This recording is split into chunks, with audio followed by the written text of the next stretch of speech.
के इस वीडियो में हम देखेंगे जल से संबंधित सतही जल, भूजल का उपयोग और अत्यधिक दोहन और उसका जब बाढ़ होता है, सूखा आता है और पानी को लेकर संघर्ष और बांध जब बनता है तो उसका क्या लाभ होता है, उसमें क्या क्या समस्याएं बनती हैं।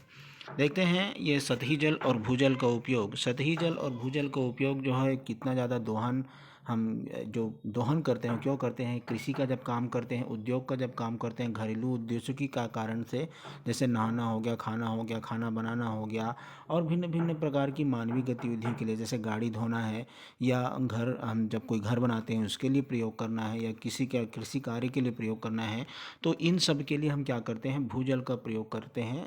भूमि के अंदर जो जल है उसका हम क्या करते हैं, प्रयोग करते हैं। और इसका जो अत्यधिक दोहन, सिंचाई और औद्योगिक उपयोग, सिंचाई और औद्योगिक उपयोग जब करते हैं तो इसमें सबसे ज़्यादा क्या होता है, दोहन होता है, बहुत ज़्यादा दोहन होता है।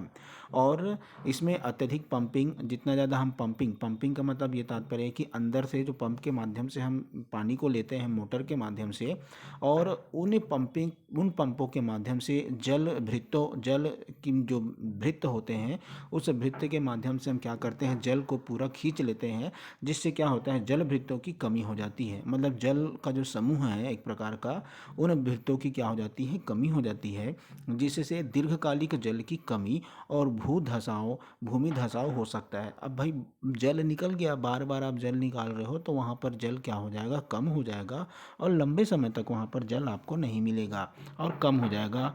और इससे क्या होता है, जल जो है धंसता है, नीचे धंस जाता है सॉरी, भूमि धंस जाता है। ये हो गया सतही जल और भूजल का उपयोग। तो यहाँ पर आप बता सकते हैं सतही जल भूजल का उपयोग कृषि में, उद्योग में, घरेलू उद्देश्य के लिए हम क्या करते हैं, भिन्न भिन्न प्रकार की आवश्यकताओं की पूर्ति के लिए हम जल का प्रयोग करते हैं। अत्यधिक दोहन कहाँ कहाँ होता है उसको आप बताएंगे। फिर आगे है बाढ़, किसको कहा जाता है, जब बहुत ज़्यादा तेज़ वर्षा होती है या तेज़ी से बर्फ़ पिघलता है, तेज़ी से बर्फ़ पिघलेगा तो वो कहाँ क्या होगा, वो तरल पदार्थ का फॉर्म में आएगा, पानी के रूप में आएगा और वो फिर उसके बाद फिर पानी के रूप में आकर के वो क्या हो जाता है, फैल जाता है। खराब भूमि प्रबंधन से भी क्या होता है, बाढ़ बनता है, बाढ़ आता है और इससे क्या होता है, बाढ़ से जीवन को हानि होती है। इसके बुनियादी ढांचे को नुकसान होता है, फसलों का विनाश होता है, समुदायों का विस्थापन होता है। जो समुदाय होते हैं, मानव समुदाय होता है, वो समुदाय एक स्थान से दूसरे स्थान को जाता है, जिससे बहुत ज़्यादा नुकसान होता है। सूखा किसको कहा जाता है, लंबे समय तक औसत से कम वर्षा होना और उच्च तापमान के कारण सूखे की स्थिति पैदा होती है। सूखा कब आता है, लंबे समय तक कहीं पानी नहीं गिर रहा है, बहुत ज़्यादा तापमान है, तो उसके कारण से क्या आता है, सूखा आता है।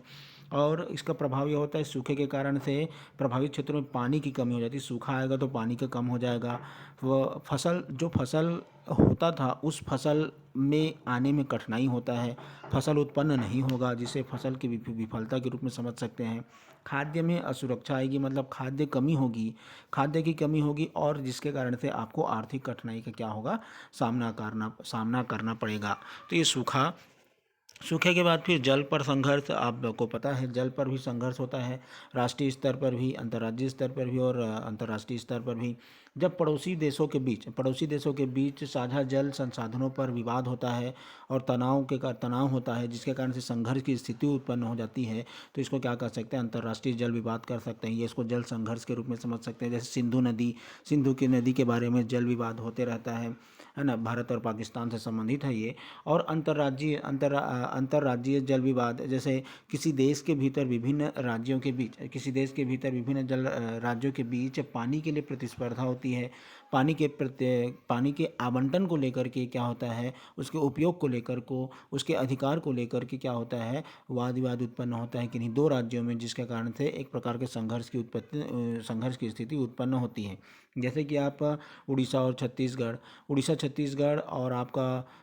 छत्तीसगढ़ में आप देखेंगे महानदी को लेकर के जल बंटवारा होता है, उसमें जल को लेकर के समस्या उत्पन्न होती रहती है।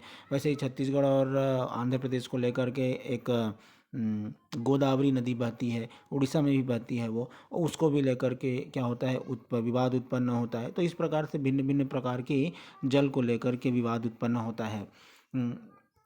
आगे है बांध। है बांध का जब निर्माण होता है तो उससे क्या लाभ होता है और उसकी क्या क्या समस्या आती है। बांध विभिन्न प्रकार के लाभ होते हैं भाई, स्वाभाविक सी बात है, बांध लाभदायक होते हैं। इससे पन बिजली बनता है। पन चक्की लगा करके आप इससे बिजली उत्पन्न करेंगे। बाढ़ में नियंत्रण आएगी। बाढ़ में नियंत्रण आएगी। एक साथ जो पानी जाता है उसको रोक रोक करके बांध बांध जो पानी है वो रुक जाएगा, जिससे बाढ़ नियंत्रित होता है। सिंचाई और घरेलू सिंचाई करने का काम, घरेलू में सिंचाई करते हैं और घरेलू काम के लिए भी इसका उपयोग करते हैं। और औद्योगिक उपयोग के लिए भी, जब किसी उद्योग में हमको जल आपूर्ति करनी होती है तो इसी बांध के माध्यम से हम क्या करते हैं, इसका उपयोग करते हैं। भाई बांध किसका क्या है, फायदा ही फायदा है। ठीक, अब दूसरे पक्ष की ओर जाते हैं। समस्या क्या है फिर। बांधों से पर्यावरण पर प्रतिकूल प्रभाव पड़ता है। याद रखिएगा, बांधों से पर्यावरण पर प्रतिकूल प्रभाव पड़ सकता है, नहीं पड़ता है। और जिसमें निवास स्थान का विनाश होता है। निवास स्थान का निवास होता है, जो भिन्न भिन्न प्रकार के जीव जंतु रहते हैं उनका निवास का नुकसान होता है। नदी की पारिस्थितिक तंत्र में परिवर्तन होता है। नदी की पारिस्थितिक तंत्र में परिवर्तन होता है मतलब ऑटोमेटिक देखिएगा, किसी स्थान पर एकदम जल भर जाएगा तो उससे उसको हम रोक देंगे तो वहाँ पर और भी लोग रहते हैं। जब पानी पानी जो है पूरे गांव में घुस जाएगा तो लोग क्या हो जाएंगे, सब पूरे के पूरे लोगों को विस्थापन होना पड़ेगा। और नदी के ऊपरी हिस्से में फिर अवसादन शामिल हो जाता है। और नदी के जो ऊपरा हिस्सा, ऊपर ऊपर का भाग होता है, उसमें क्या हो जाता है, अवसाद जम जाता है, मतलब परत जम जाती है। ये यहाँ पर बताने का प्रयास है। तो इस प्रकार से बांध है, बांध का क्या क्या लाभ है और क्या क्या समस्या है, इसको हमने यहाँ पर देखा। और इसमें इन बिंदु में, इस टॉपिक में हमने जल प्रबंधन के भिन्न भिन्न पहलुओं को और उसकी चुनौतियों को समझने का प्रयास किया। ये आपके टॉपिक में था, ये आपके अध्याय में था।